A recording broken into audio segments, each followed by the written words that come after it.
Kushil Lakhani, also known as Kush, and I run a company called Kitu Kali.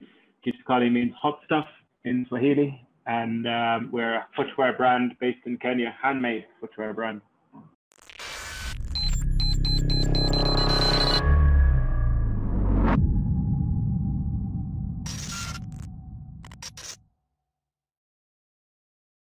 Hey, it's Kellen, and today on Diversified Game, I want you guys who have just got out of the smoke, who are thinking about 420, to get your mind out of the clouds. I have Kush.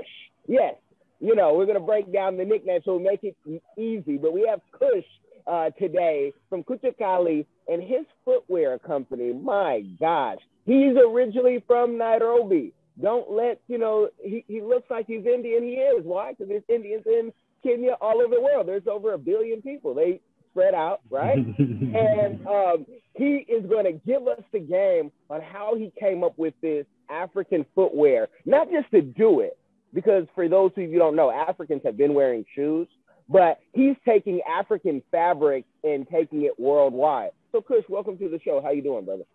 Thanks, Kellen. Yeah, good to be on the show. We should have done this on the 20th. It would have been a bit more interesting with my name, but hey. No, definitely. For those middle schoolers and high schoolers who still get a kick out of 420, it would, they're coming down off their high whenever this airs.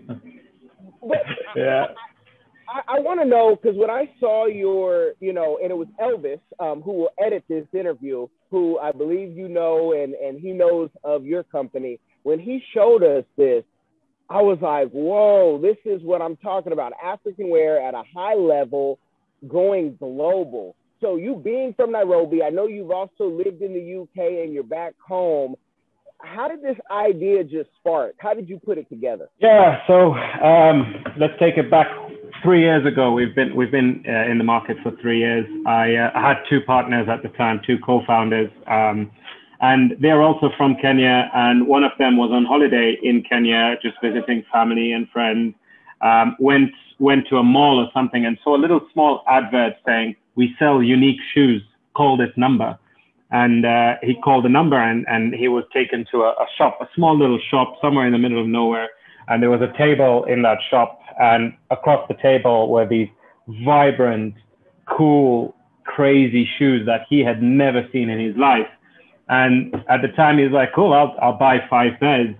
This is great. He bought 5 pairs, came back to the UK. He works in the UK. He wore them out and about in the tubes at work. And every time he wore them, someone would stop him and go, yo, where do you get those shoes from, man? I've never seen such shoes. Like, where do you get them from? And after being stopped 5 or 10 times, he thought, the entrepreneur in him thought, okay, there's a business here, right? And he's a mate of mine. So he called me up and he said, what do you think of this? And I looked at it and I went, I don't know what I think of it. They're different. They're unique. They're different. But I don't know. Like, what are you thinking? He's saying, I want to sell shoes. Let's do it. Let's sell shoes. So there we had it. We said at that time, that was the idea, was that we're going to sell shoes. We're going to import the shoes and we're going to sell them because that's what we thought was going to work at the time. And we then started speaking to the lady who he had met initially, who is our local Kenyan partner, Julie.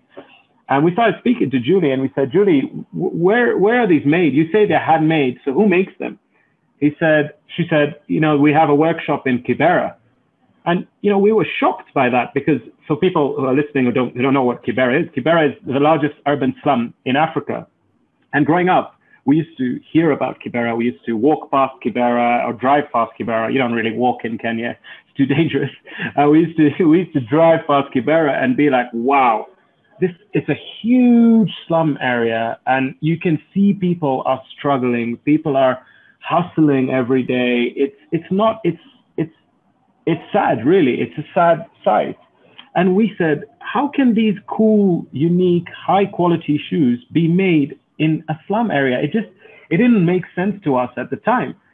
And I said to Julie, tell us more about this. Tell us more about who makes them. Who are these craftsmen, men and women?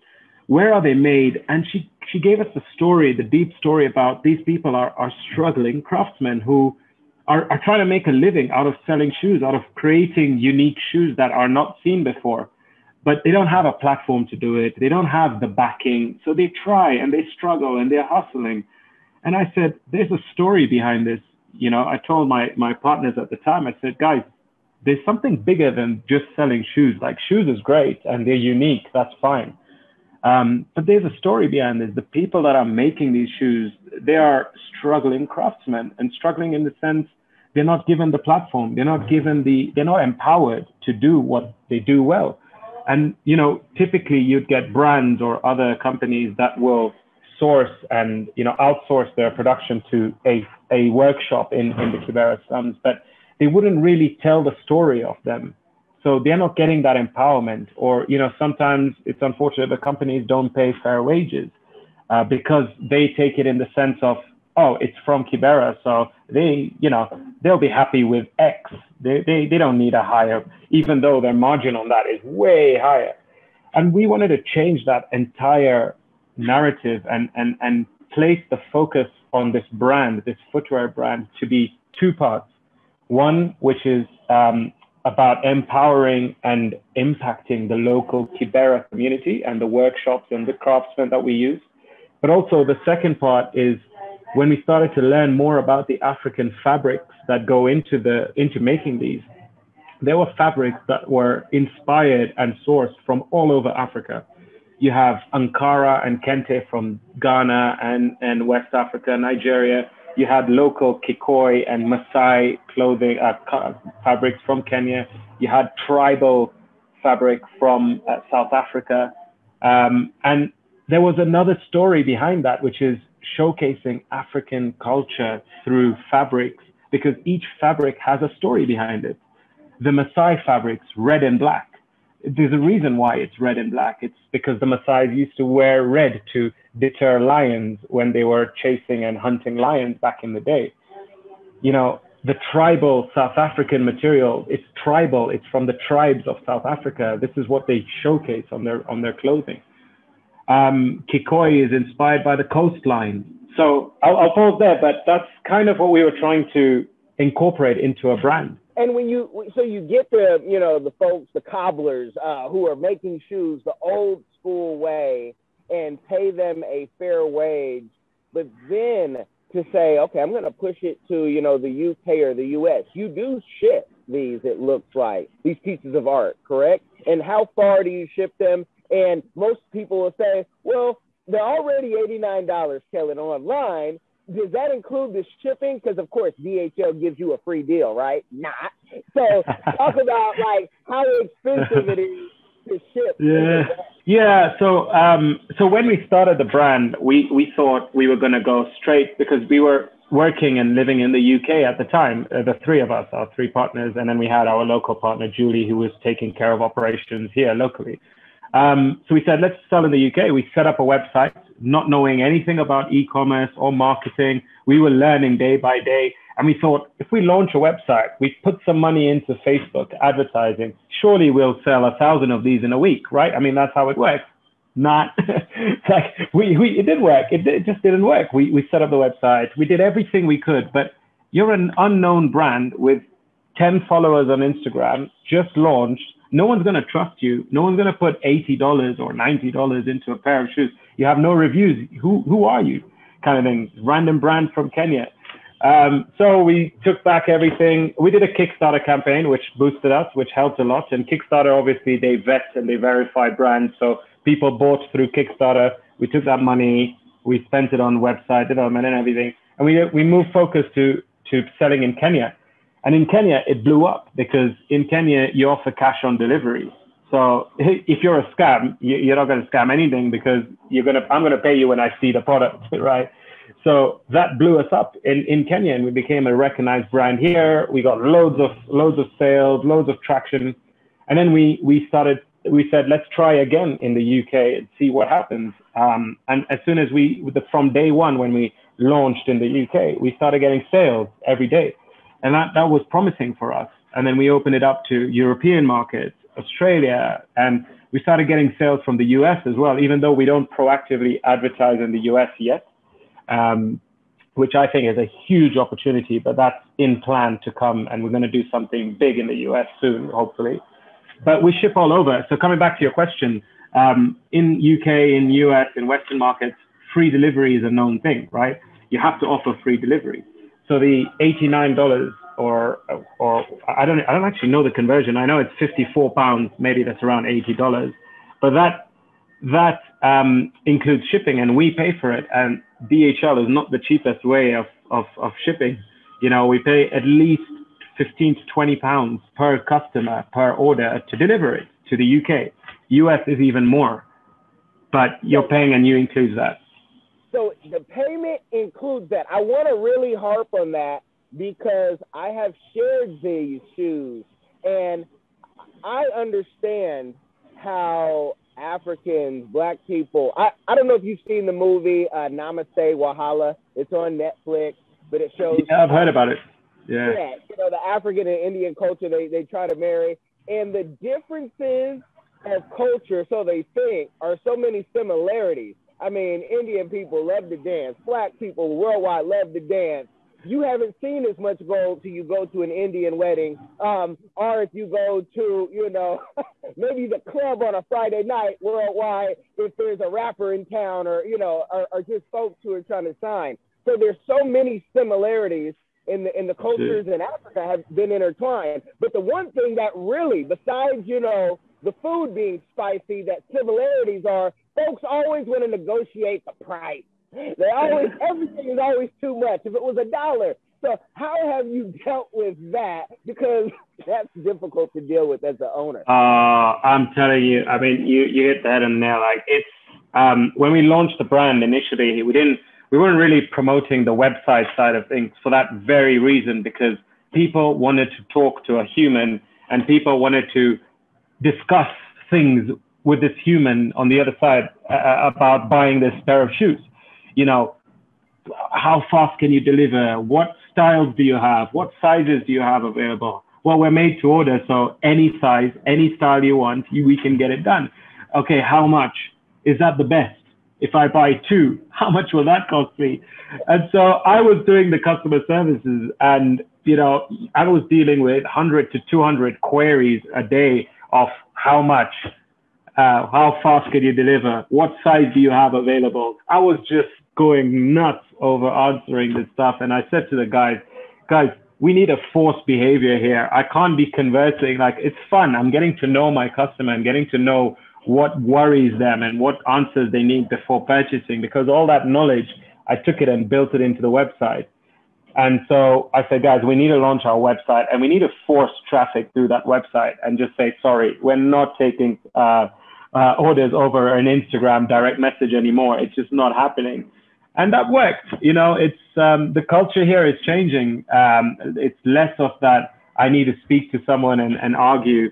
We'll still get people who land on the website and then get to see a WhatsApp icon to chat with us. And thank God now I have a customer services person who handles the queries, but I monitor it. So I just laugh every time I see it. But someone will come from the website, message and go, how much? And I lose my shit when I see that. It's like, come on, man, you've just seen it on the website. Like, you just come from there. Like, you know how much it is, but it's about them wanting to talk to someone and then say, oh, that's too much. Can you do it lower? And when I was doing it, you know, I'm the owner of the business. So when I was doing it, if someone asked me, I would always give a discount because I feel bad. I would go, all right, cool. I'll do free delivery, or I'll do 100 shillings off. And it's 100 shillings, which is like $1, which for them would be like, wow, great. Like, I'll buy it.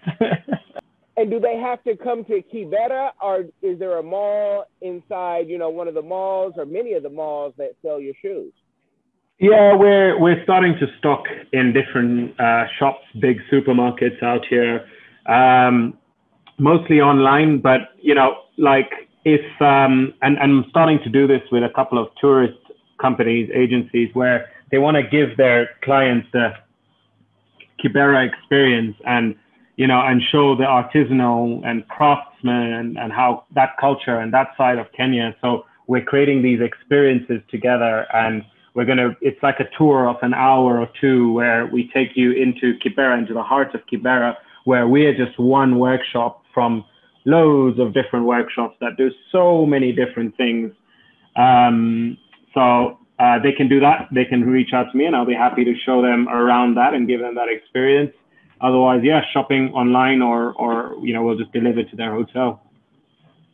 And I want to get into the community give back, because you have a community give back inside of your company. But I ask all my guests, with the success that you're having and the best is yet to come, so that you're going to have, what is your community give back that you are doing now or that you plan for in the future? Oh, it's a really good question, especially for a brand that claims to build a brand based on that.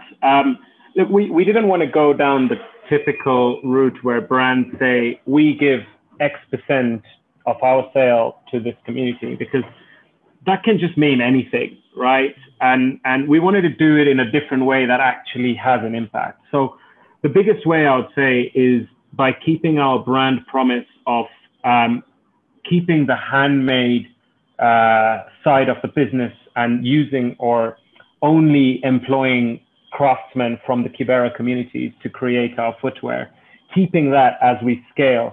Like from a business perspective, to scale a brand, a handmade brand or a brand in general, you need to have thousands and thousands of units ready to go.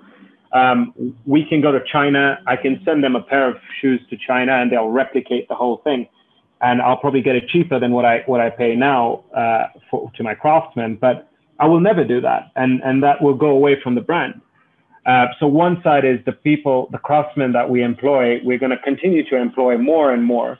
And we target specifically youth from the Kibera slums that are typically kind of losing their way, let's say, like the culture and where they're from in the slums, they're hardcore, they get up to mischief because it's tough time for them, right? And we know these guys, and we get recommendations of who they are, and then we bring them into the workshop environment, and we train them, and we show them that there's a lot more to life. There's more responsibilities to life than just getting up to mischief, and doing nothing with your life, and then they earn money the legit way, and they feel more empowered, and then we're getting people who are typically in that zone now work for us for a good couple of years, who are now encouraging their friends to not go into that side of the slums and go into that fast.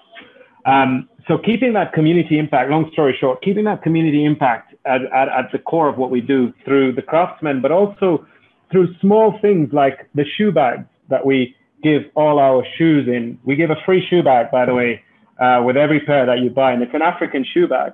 Now, again, I could get this made very cheaply from any company, really, any big factory. But I know a workshop in Kibera, a nice young lady that does this and relies on our shoe bags for a lot of her income and her day to day. So I will never stop using her workshop to make my shoe bags. And the shoelaces that we buy, I can buy it from China for a tenth of the price again. But I know a workshop in Kibera that sells shoelaces and probably relies on a lot of that income that I provide them. So keeping throughout my supply chain, keeping local community sourcing and impact through that. And then the craftsmen, giving them stable income. So when business is down, I'm not going to reduce the orders. So in Kenya, and the way brands are here, the way you work with the Kibera communities, it's on a per shoe model. You don't pay them a salary. It's a contract per shoe.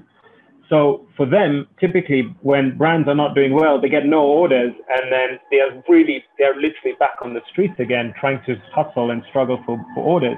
And I've guaranteed my guys a number of orders per day. So they know in their head, at the minimum, they're going to be getting this. Because if I don't have orders from customers, I'm going to build stock. I'm going to try new styles. I'm going to just make shoes so that they have the orders. So these are the things I'm building into our brand promise to keep that community impact.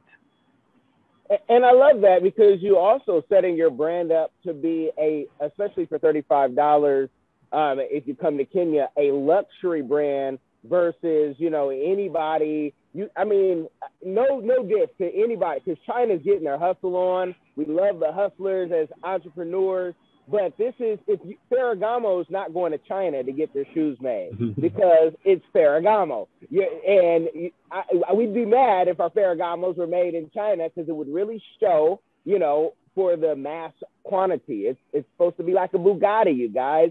Everybody can't wear these, everyone can't drive these.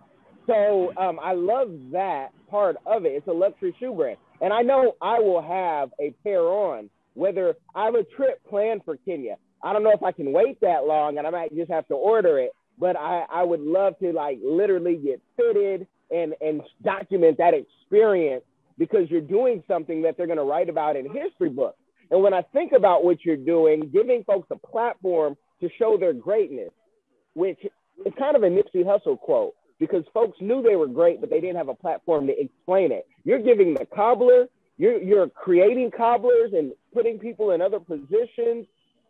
When will you write your book on how you form this with your team members, so people can see the blueprint and say, wow, I think I could do that too by reading his story?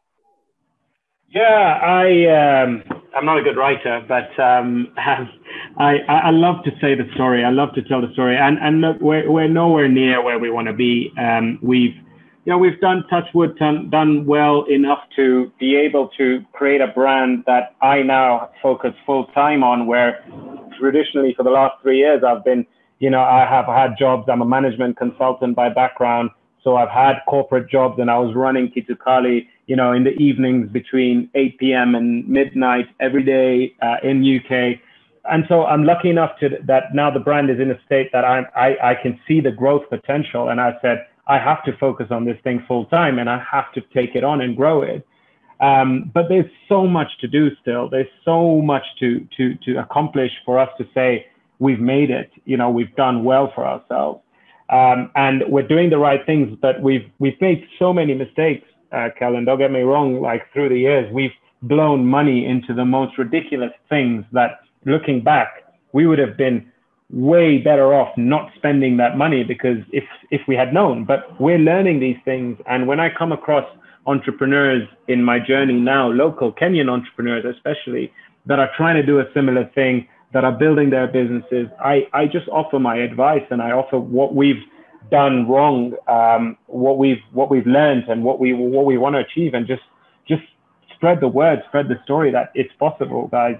You need to find a unique product, you need to have a story, but you not just need to have a story, you need to actually impact lives, and then all of that coming together will hopefully give you a successful business. Well, no, that's awesome. Now, Kibera being such a tough, having a tough reputation, I find beauty in all things, and I love my time being there. Even the mud, getting my feet in the mud, literally. Do you have a path where you can go to Kibera anytime you want, or do you need to find somebody still who's from there and say, hey, I'm coming, meet me there, like I did? Because you don't go into anybody's hood around the world without at least knowing somebody getting that pass. Yeah, no, I know exactly what you mean. I think initially I needed that person to be there and at least come with me, because as you kind of could tell, being Indian or being a Mzungu for as well, and going into that Kibera community, it's tough. They have an assumption about you and who you are or who you could be. They think you have lots of money, so you could be a target. They think you have attitude, maybe, I don't know, but they have an assumption about people because they haven't really seen outside of that Kibera community. But I think they started to get so, especially where our workshop is, in that, see, Kibera is huge. Kibera is like a small little town in itself. You can't go into Kibera, the deep slum area. You just can't. It's very dangerous, and they advise you not to go there. So our workshop is in a market area that is known for workshops and craftsmen and different things, products and stuff, textiles. And so our workshop is there. So I have no issues now going in there. And I think people have seen me quite a few times in there now. So they know who I am. And the guy who manages our workshop in that area is a well-known guy in that market. So when they see me with him, they know I'm a safe guy, you know, I'm a cool guy, and I don't have any attitude, you know, I mix with the locals. I speak Swahili. The main thing is if you speak Swahili, they know you're a local. You're not a Mzungu. Yeah, no, definitely. And, you know, we could get into all the cultural, how it is being Indian in Kenya. I know people want to know that, but I almost want to save that for another time. I know that's itching for people, especially Americans, like, because Americans, some of them, you know, especially if you're lighter skinned, can be looked.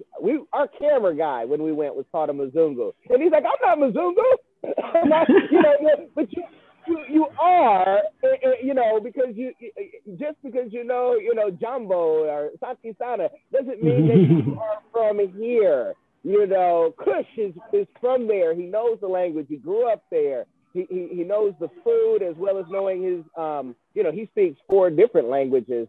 Correct me if I'm wrong, Kush, but, you know. Yeah, 4, kind of. maybe 5 or 4, kind of. But you know, there's a difference. But I want to take this story offline because I want you guys to go buy these shoes. Those of you who listen, go buy the shoes. Those of you, we're gaining traction on those who do visual. But look at the shoes throughout this video. I want you to go buy these shoes, not because you're helping Africa. Africa, only help you can do is give your money. Aid is dead. This is about business. And you will be the most stylish person at your next mixer when things open up and they see your shoes. And you're like, whoa, the attention that I got. Thank you, Kush. I'm coming back for more. So I thank you for coming on, brother. Let's take this offline because there's some things I want to say to you that I don't want the public to know yet.